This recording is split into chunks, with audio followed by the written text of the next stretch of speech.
what was it that inspired Oh Superman?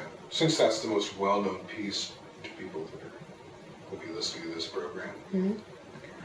Well, in a way it started out as one more telephone song, this time with an answering machine, and I really do like the telephone very much because it's a way to, and we have one. I hope we can hear that ringing in the background. There we go. Oh, probably not. Yeah. Yeah? Oh, good. There's always one in the background somewhere. For me, the telephone is a way of doing a kind of duet, and a conversation has always seemed to be that kind of experience, and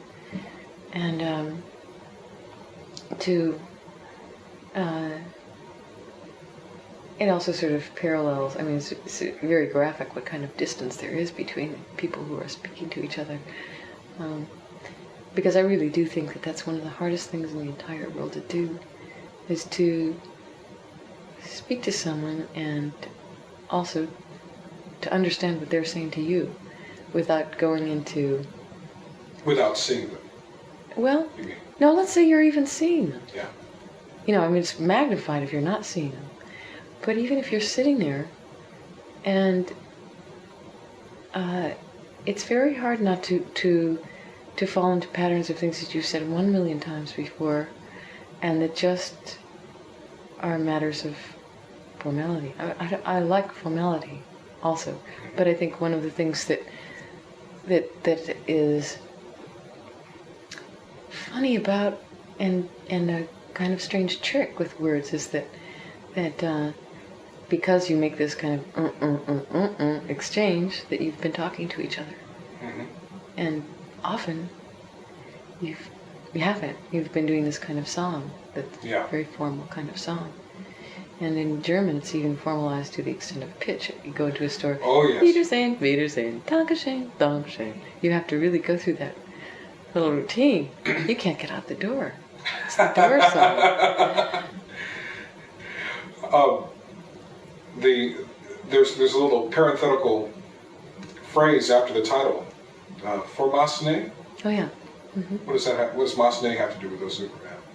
Massenet wrote a very beautiful song called Au Souverain, and I have a recording of it made by a friend of mine, Charles Holland, who I wrote the song for. And he was a guy, he's 71 years old, lives in Amsterdam, used to sing with Fletcher Henderson in the 30s. Could not get work here. He's a tenor, black man, and there just weren't that many parts when he decided to do opera. So he said, I'm going. And he ended up in Amsterdam and did a lot of singing there, but it wasn't until a friend of his and also of mine, Charles Russell Davies. Oh, sorry, I'm talking about Charles.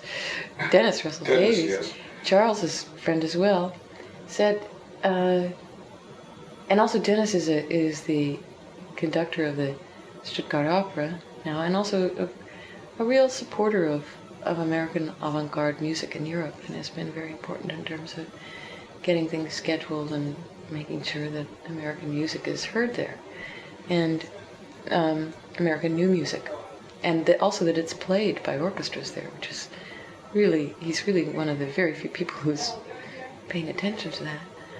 Come back to that in a second, but he said, okay, Charles, you're going to go home. You're going to go on a tour after 40 years. You're going to go back there. And he came to Berkeley, and I heard this concert. And boy, it was painful. He was so nervous that he just kept dropping his glasses, dropping the music paper, couldn't sing. And he came to this very beautiful Massenet song, Au Souverain, in the middle of the concert. And the Au Souverain is a kind of it's a definite appeal for help. Help me, Lord, now, because I'm really in trouble. Au Souverain, au juge, au père, and au sovereign, au judge, au father.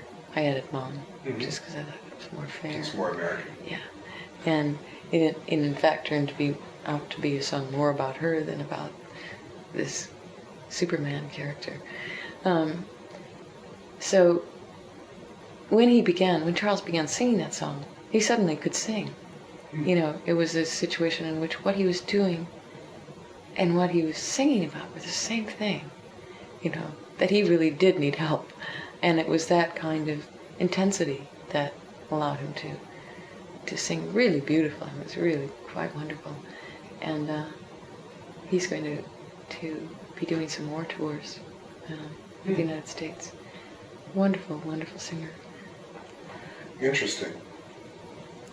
The whole mood of that piece, in spite of the humor, or in addition, I should say, to the humor that's in the music, there's a odd sort of melancholy. Do you feel that towards the world? Sometimes, yeah, don't you? Maybe. Yeah, I mean, I try to... I'm a real kind of alarmist by nature, I have to admit. But in my work, I try not to be that way. What my real goal is to make a work that's spacious enough and not didactic, so that, because I don't have any idea what to do about any of this stuff. I really don't.